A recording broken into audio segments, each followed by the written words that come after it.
The High Isle chapter has hit the public test server with some radical changes to gear, skills, and especially champion points. That begs the question, how will this chapter change your build, regardless of class and playstyle? That's what I'm here to answer in this video. Welcome back, gang. It's Deltia from Deltiasgaming.com, and I'm going to give you a rundown of the proposed changes and how they could change your build in PvE or PvP forever. And the first major drastic change I want to talk about is champion points and what you should know.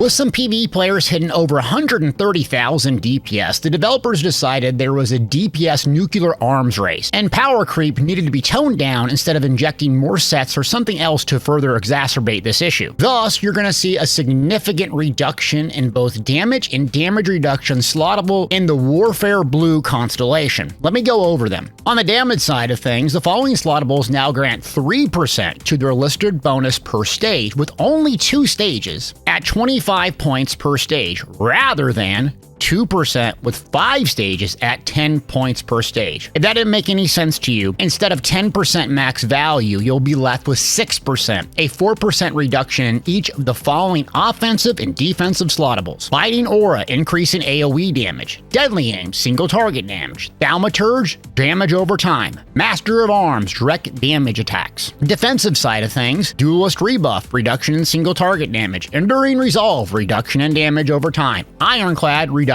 in direct damage, and Unassailable, reduction in AoE damage. This is a massive nerf to overall damage and a further reduction in champion point effectiveness and utility. In PvP terms, you'll notice that the healing slottables such as Focus Mending were not touched. Thus, you might see a shift to healing-based defensive slottables rather than damage reduction slottables in this specific tree. The developers also added 2 other slottables, one that was in the previous champion point system, Exploiter. Exploiter increases your damage done against off-balance enemies by 2% per stage, 5 stages, 10 points per stage, totaling 10% at max. And Force of Nature, a new slottable increasing your offensive penetration by 900 for each status effect your target has. 1 stage, 50 points. Okay, great, these are the proposed changes, but what is this actually going to do for your build in the state of the game? First thing to explain is why the Exploiter champion point slottable is so strong and how you may use it. The off balance is a status effect, and it's visually indicated with a swirly little circle above the enemy's head. When an enemy is off balance, they can be knocked down with a heavy attack. Skills like Elemental Blockade from Destruction Staff skill line with a Lightning Staff equipped set concussed enemies off balance. Well, the concussed status effect can be applied by dealing shock damage to the enemy. Concussed enemies suffer minor vulnerability debuff for 4 seconds, increasing their damage taken by 5%. What does that all mean? Basically, the Lightning Staff is going to be really powerful again, especially in PvE. The Lightning Staff combined with the charge trait and a shock glyph on your back bar, especially for PvE healers, is a recipe for huge group DPS. Consider making this change in PvE if you're not using a back bar Lightning Staff already. The second slottable, Force of Nature, helps medium armor users that lack penetration stat. In case you don't know, PvE enemies have around 18,000 resistances. Light armor users have a passive called Concentration, increasing your physical and spell penetration by 939 for each piece of light armor worn. Thus, the light armor user in a group with a tank providing major and minor fracture debuffs and an infused crusher enchant with the light armor wearer 5 or more pieces essentially strips the mobs naked, giving you huge DPS. However, for the medium armor user, you lack this penetration value, but you have high weapon damage due to the agility passive. So Force of Nature makes a great slottable choice for medium armor users both in PvE and PvP, freeing up even more options in gear, weights, and traits. But hold on, there's even more adjustments. Backstabber. This node now grants 2% critical damage per stage, down from 3. What this means is there's a critical damage cap, and it'll be much harder to reach that, and lower damage overall. In case you don't know, the crit damage cap is 125%, and you can find this in your advanced stats in your character sheet. This won't affect most players outside of serious raiding communities and high parse damage dealers, but something to be aware of, it did get nerfed. Cutting defense. This node now scales off of higher of your physical or spell resistance rather than your max health. This was being cheesed in some PvP builds, stacking high health, low resistances, and doing crazy damage. Fighting Finesse is up next, and this got similar treatment to the other ones, and now it's going to have 8% critical damage rather than 10,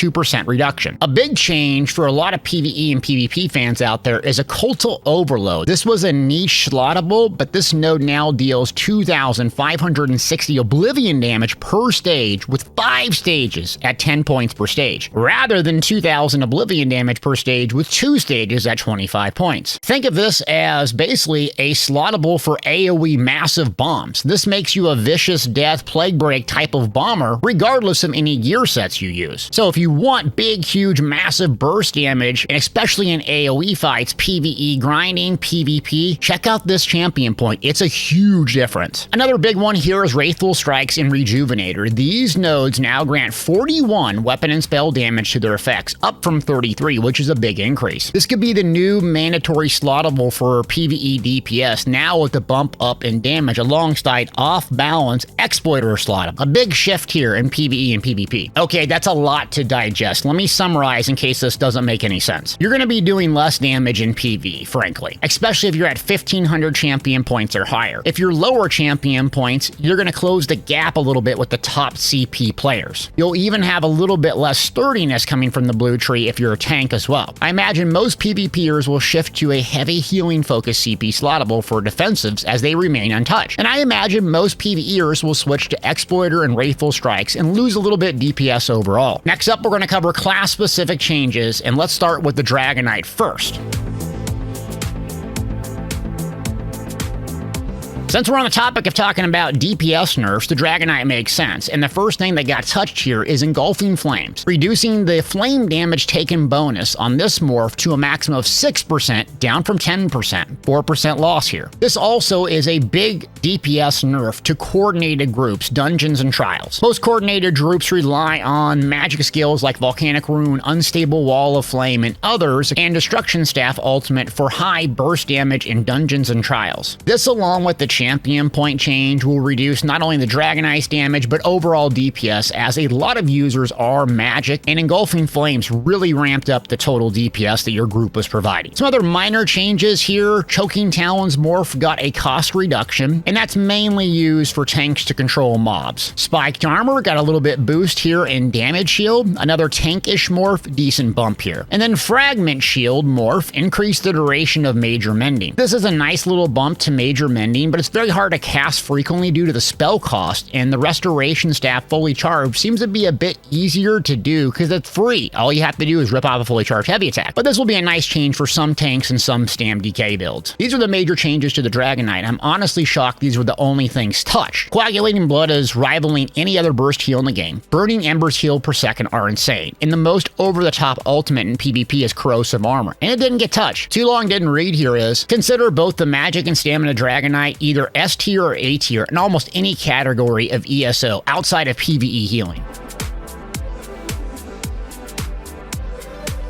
Let's move on to the Necromancer, and to receive some minor adjustments. An odd one: both Mystic Siphon and Mortal Coil now give recovery across the board rather than just magic or stamina over time. This is going to be a sustained hit on the Necro tank, especially because you don't regenerate stamina while holding block with Sword and Shield, and I relied on this skill, Mortal Coil specifically, to continue to hold block and get back resources. It was fundamental to my Stam Necro tank. So Stam recovery doesn't give you a whole lot if you're using Sword and Shield, because you're blocking most of the time. Plus, with health recovery having lower value in the current state of the game, it's an odd change considering the Necromancer struggles with sustain outside of these skills and a little bit of passives. Another interesting change with the Necro is Ruinous Sight. This is the Stam-based morph and is considered a main spammable, though really no one ever uses it because it just doesn't hit hard enough or do much for you. But that got changed. Now this ability will proc off balance, being more relevant and adding the Hemorrhage status effect in doing bleed damage. The Hemorrhage status effect makes the enemy suffer minor mangle debuff for 4 seconds, reducing their maximum health by 10%. So stamina-based Necros out there, consider tinkering with this ability and see if it's a good main spammable, primarily for the Hemorrhage status effect, the bleed damage, and the off balance. A couple other minor changes here: Beckoning Armor and Hexproof both got minor adjustments, but nothing game-changing. Let's move on to the Sorcerer next.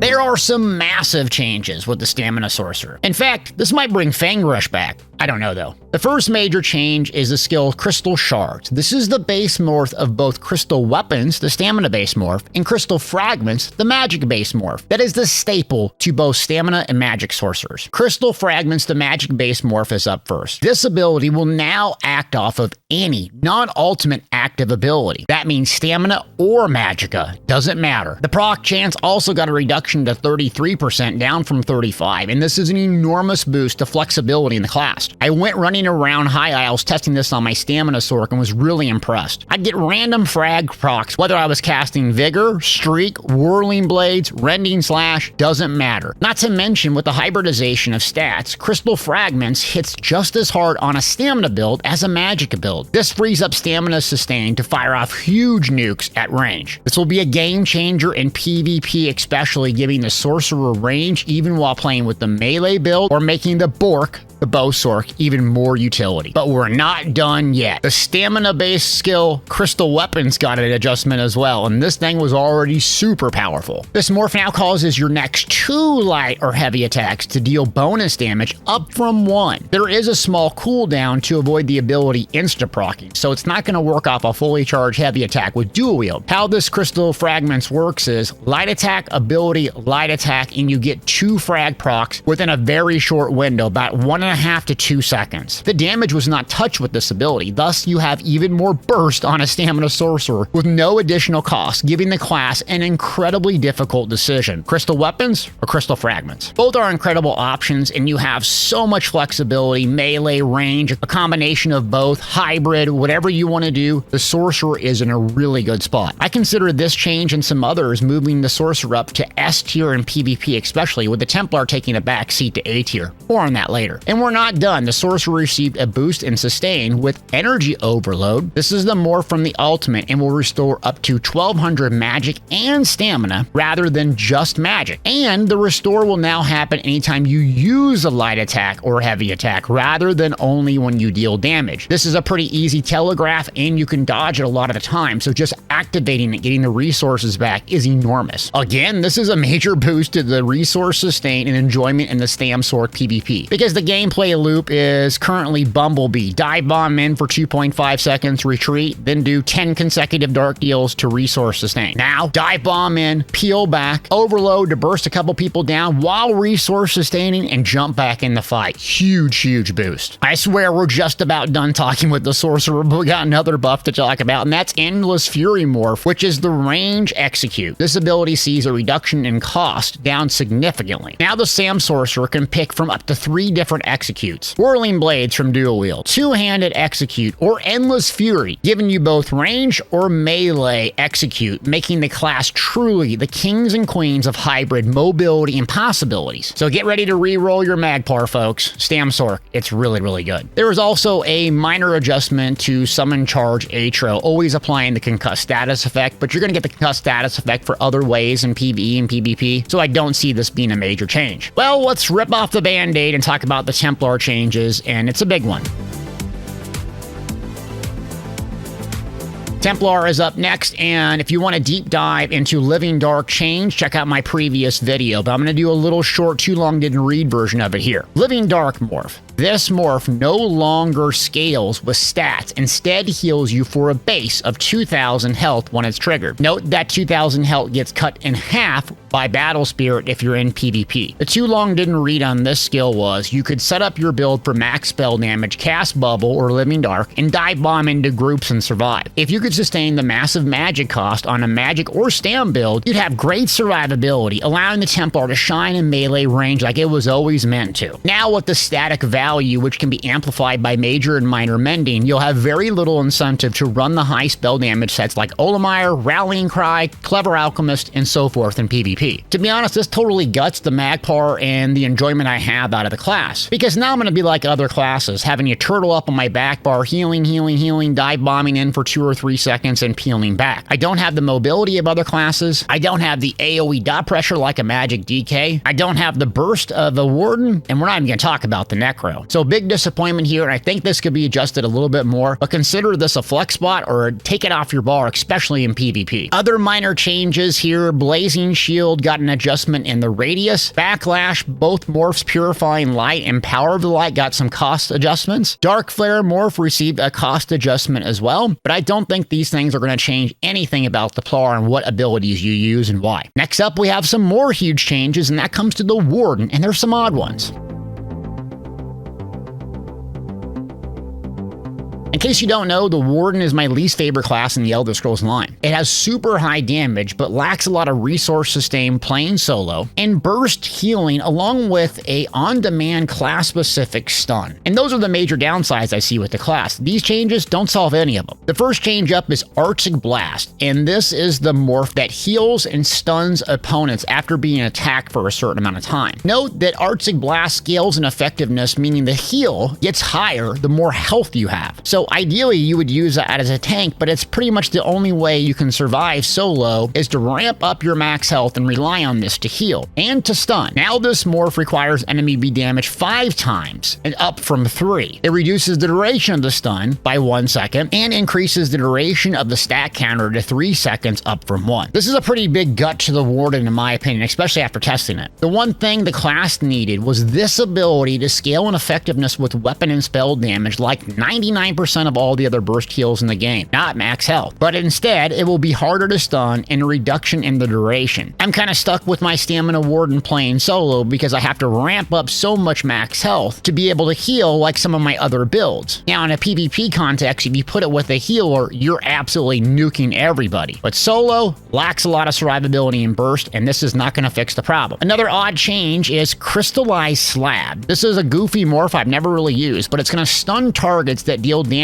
to you, but it only works at range. And the Warden is back in the same place, completely dependent on Dizzying, Swing, Fighter's Guild ability, Vampire, or some other niche goofy skill to stun opponents. But there's some great changes ahead. You're going to get even more damage because the Warden needs more. The ultimate ability in Morph Wild Guardian received an adjustment and now deals 10% more damage, up from 5, to ensure it deals similar damage to Eternal Guardian. This morph now converts the damage to bleed damage instead of physical, and each attack applies the Hemorrhage status effect. We've already talked about this passive, but the Hemorrhage status effect is a big boost in damage, making the bleed-in build even stronger. If you don't know, the Drozakar Claw set should be your #1 priority to collect if you don't have it already. Coming from Moongrave Fane Dungeon and increasing your weapon and spell damage for each bleed, combine that set with other weapon abilities and Cutting Die, the Stamdom will do even more mind-boggling damage. Speaking of mind-boggling damage, we're not done yet. Deep Fissure got an adjustment. This is the magic base morph, and now this will apply Major Breach and also Minor Breach to enemies hit for the duration. This is a huge boost in damage, especially solo and PvP, providing both Major and Minor Breach, lowering resistances by almost 9,000 and a huge, massive AoE. Even with the champion point nerf, you're going to see a massive spike in damage with this morph even on a Stamdom. This also helps a bit of a problem with the Stamdom, and that's solo resource sustain. You're going to sacrifice the second cast of Subterranean Assault, but if you can sustain the magic cost and want the most burst possible and can recast this thing frequently, this ability is a game changer for both the magic and Stamdom, especially solo and especially in PvP. While we're talking about the huge buffs to Stamdom in PvP, let's talk about Northern Storm, because that got a huge buff. Northern Storm Ultimate Morph. This morph now grants 300 weapon and spell damage for up to 30 seconds after casting, rather than up to 15% max magic for 30 seconds. Now, imagine your Stamdom popping Clever Alchemist on your back bar, Northern Storm, swapping, hitting a Deep Fissure, and charging in head first. It's the first thing I tested on the PTS, and my one-shot Warden was hitting 8,000 weapon damage with a 500 stack of Battle Orcs. Will this replace Flawless Dawnbreaker in PvE? I don't think so, but you're going to have a lot of options to pick from in PvE and PvP, giving the ultimates the Warden has a much-needed boost. Some other minor changes here to the Corrupting Pollen, Expansive Frostcloak, but that's the majority of the most impactful changes. Does this solve any of the Warden's problems? Nope. It further pigeonholes the Warden into a glass cannons type playstyle in both PvE and PvP, but if you like big, huge raw damage, the Warden got more of that. Let's move on to the Nightblade next.